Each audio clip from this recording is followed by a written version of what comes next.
Oke, baik. Di sini saya akan menjelaskan seputar yang namanya kontaktor. Nah, ini adalah kontaktor merek email.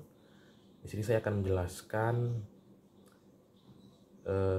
bagian-bagian dari kontaktor. Jadi, mungkin banyak yang belum paham ya, apalagi yang baru terjun ke dunia elektrikal, khususnya untuk anak-anak SMK yang belum memahami tentang apa sih itu kontaktor gitu. Nah, kontaktor pada prinsipnya itu sama dengan yang namanya saklar. Nah, bedanya apa dengan saklar rumah atau saklar lampu pada umumnya? Bedanya saklar pada kontaktor ini dapat bekerja ya. Kalau di rumah kan saklar kita saklar mekanis, kita harus tekan dulu baru lampu hidup. Nah, tetapi ini adalah kontaktor yang namanya saklar magnetis. Nah, jadi apabila koil yang ada di kontaktor ini diberi tegangan, nah koil yang mana? Koil itu, nah ini A1A2 itu koil. Apabila ini diberikan tegangan, ya sesuai permintaannya. Kontaktornya kalau dia 220 volt atau 380, sesuaikan tegangannya. Semisal diminta tegangan 220 volt, berarti apabila kita berikan tegangan A1A2 220 volt, maka kontaktor ini bekerja. Ya, maka kontaktornya akan bekerja dan akan mengalirkan listrik gitu ya. Nah, kemudian apa sih bagian-bagian dalam kontaktor itu? Pertama itu ada yang namanya kontak utama. Kontak utama ini bersifat NO. Apa itu NO? Normally open. Jadi ketika kontaktor ini belum bekerja, maka kontak-kontak ini tidak akan terhubung, antara L1 dan T1 tidak akan terhubung, L2 dan T2 tidak akan terhubung, L3 dan T3 tidak akan terhubung sebelum kontaktor ini bekerja. Nah, ketika dia bekerja ya kan, maka L1 dan T1 akan terhubung, L2 dan T2 akan terhubung, L3 dan T3 akan terhubung. Nah, untuk membuktikan ini normally open ya, kita harus menggunakan multimeter sekaligus untuk mengecek apakah kontaktor ini masih bagus atau tidak. Oke, kita coba ke mode bunyi ya, kalau orang-orang bilang mode bunyi kalau di multimeter. Kalau dia bunyi berarti terhubung. Oke, kita coba L1 T1. Ini kontaktor belum bekerja ya, tidak terhubung. L2 T2 tidak terhubung, L3 T3 tidak terhubung. Nah, bagaimana jika dia bekerja kontaktor ini? Nah, kita contohkan dengan ini, kita tekan saja ini. Karena kita masih mengenal kontaktor, maka kita main tekan di sini aja dulu.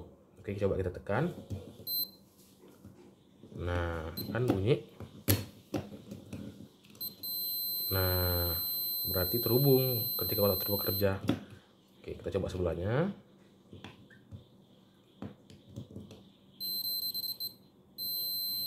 Oke, terhubung. Berarti bagus. Nah, ini terhubung. Berarti ini kontaktor bekerja. Jadi yang sebelumnya NO menjadi NC gitu kan. Oke. Kemudian ada namanya kontak bantu. Kontak bantu ini ada dia yang NO, ada dia yang NC. Nah, ada yang NO, ada yang NC. Fungsinya nanti sebagai rangkaian untuk pengendali si kontaktor-kontaktor ini. Nah, nanti itu ada, kita bahas lah next time. Jadi ini kita bahas dulu. NC, apa itu NC? NC itu normally close. Apabila kontaktor ini belum bekerja, maka dia akan terhubung. Dan ada yang namanya NO. NO itu ketika belum bekerja kontaktor, maka dia akan terbuka, belum terhubung. Ketika kontaktor bekerja baru dia terhubung. Biasanya NO itu dinomori dengan 1314 dan NC itu 2122. Nah, untuk mengetahuinya kita harus menggunakan multimeter yang mana nih ya, NC dan NO-nya nih, apakah yang belakang ini apa yang di depan. Nah, kita coba pakai multimeter. Oke, kita coba kita tes yang di sini, yang belakang sama yang belakang sini. Nah, ini belum kita tekan ya, belum bekerja kontaktor, dia sudah NC, normally close. Ketika kita tekan atau kontaktor bekerja, dia akan menjadi NO. Berarti yang belakang ini 2122 ini dia adalah NC. Kemudian kita coba yang NO-nya. Yang NO kita coba. Nah, dia tidak akan terhubung karena kontaktor ini belum diberikan tegangan atau dia belum bekerja. Semisal kontaktor bekerja nih, kita tekan ya. Nah, dia terhubung.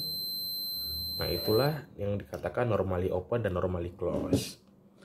Kemudian ada yang namanya nih coil A1 A2. Nah, inilah yang inputan sumber untuk mengaktifkan kontaktor.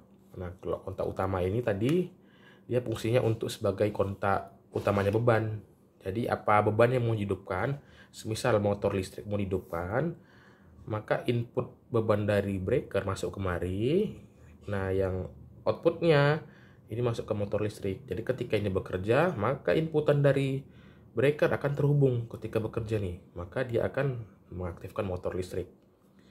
Ketika kontaktor mati, maka dia akan normally open, terbuka.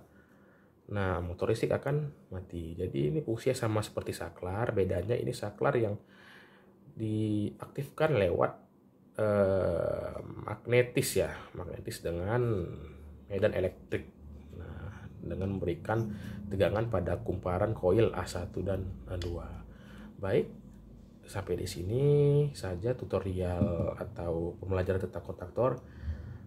Next time kita akan belajar bagaimana cara merakit kontaktor ini ya. Baik, terima kasih.